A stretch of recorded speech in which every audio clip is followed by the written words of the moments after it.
ಯಾ ದೇವಿ ಸರ್ವಭೂತೇಷು ಮಾತೃರೂಪೇಣ ಸಂಸ್ಥಿತ ನಮಸ್ತಸ್ಯೈ ನಮಸ್ತಸ್ಯೈ ನಮಸ್ತಸ್ಯೈ ನಮೋ ನಮಃ.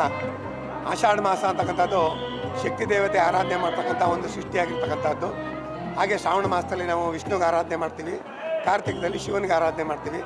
ಇಲ್ಲಿ 1000 ಮೆಟ್ಟಿಲು ಹತ್ತಿ ಬಂದರೆ ಸನ್ನಿಧಿ ದೊರಕುವುದು ಅಂತ ಮಹಾರಾಜರು ಮಾಡಿದ್ದಾರೆ.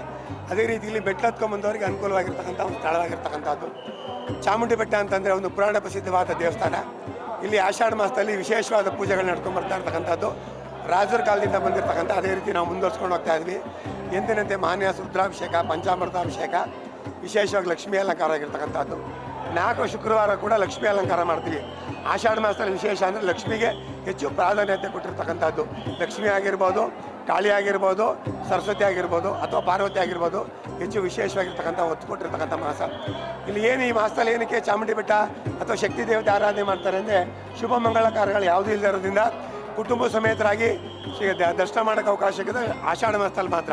ಈಗ ಶ್ರಾವಣ ಮಾಸ ಅಂತ ನಾವು ಇಟ್ಕೊಂಡಾಗ ಗೃಹ ಪ್ರವೇಶ, ಮುಂಚಿ, ನಾಮಕರಣ, ಹೋಮಗಳೆಲ್ಲ ಇರ್ತದೆ. ಆದ್ದರಿಂದ ಕುಟುಂಬ ಸಮೇತರಾಗಿ ಹೋಗೋಕ್ಕಲ್ಲ. ಆಷಾಢ ಮಾಸದಲ್ಲಿ ಕುಟುಂಬ ಸಮೇತರಾಗಿ ದರ್ಶನ ಮಾಡ್ತಕ್ಕಂಥ ಪದ್ಧತಿ ಇರ್ತಕ್ಕಂಥದ್ದು. ಎಲ್ಲೆಲ್ಲಿ ಶಕ್ತಿ ದೇವತೆಗಳಿದೆ ಅಲ್ಲಿ ಹೆಚ್ಚು ಜನ ಬಂದು ಪೂಜೆ ಮಾಡ್ತಕ್ಕಂಥದ್ದು ಆಷಾಢ ಮಾಸದಲ್ಲಿ ಅಂತ ಹೇಳಕ್ಕೆ ಇಷ್ಟಪಡ್ತೀನಿ ನಾನು. 4 ವಾರ ಕೂಡ ಲಕ್ಷ್ಮೀ ಅಲಂಕಾರನೇ ಹೆಚ್ಚು ಒತ್ತು ಕೊಟ್ಟಿರ್ತಕ್ಕಂಥದ್ದು ಶಕ್ತಿ. ಶಕ್ತಿ ಅಂದರೆ ಮಹಾಲಕ್ಷ್ಮಿ, ಇಚ್ಛಾಶಕ್ತಿ, ಜ್ಞಾನಶಕ್ತಿ, ಕ್ರಿಯಾಶಕ್ತಿ, ಸೃಷ್ಟಿ, ಸ್ಥಿತಿ, ಲಯ ಅಂತ ಹೇಳ್ತಾನೆ ಅದರಲ್ಲಿ. ಹಾಂ, ಅಂದರೆ ನಾವು ಮಳೆ ಬರಲಿ ಅಂತ ಪೂಜೆ ಮಾಡ್ತಾ ಇದ್ದೀವಿ. ಖಂಡಿತವಾಗಲೂ ಮಳೆ ಬೆಳೆ ಎಲ್ಲ ಆಗುತ್ತೆ, ನಿಧಾನ ಆದರೂ ಮಳೆ ಬೆಳೆ ಅನುಕೂಲ ಆಗುತ್ತೆ ಎಲ್ಲರಿಗೂ. ಅಂದರೆ ಪಂಚಾಮೃತ ಅಭಿಷೇಕ, ಮಹಾನ್ಯಾಸ ರುದ್ರಾಭಿಷೇಕ, ವಿಶೇಷವಾಗಿ ಲಕ್ಷ್ಮೀ ಅಲಂಕಾರ ಆಗಿರ್ತಕ್ಕಂಥದ್ದು ಇಂಥನೇ ವಿಶೇಷವಾಗಿರ್ತಕ್ಕಂಥ. ಬೆಳಗ್ಗೆ 5:30 ರಾತ್ರಿ 10 ಗಂಟೆ ತನಕ ದರ್ಶನದ ವ್ಯವಸ್ಥೆ ಇರ್ತಕ್ಕಂಥ.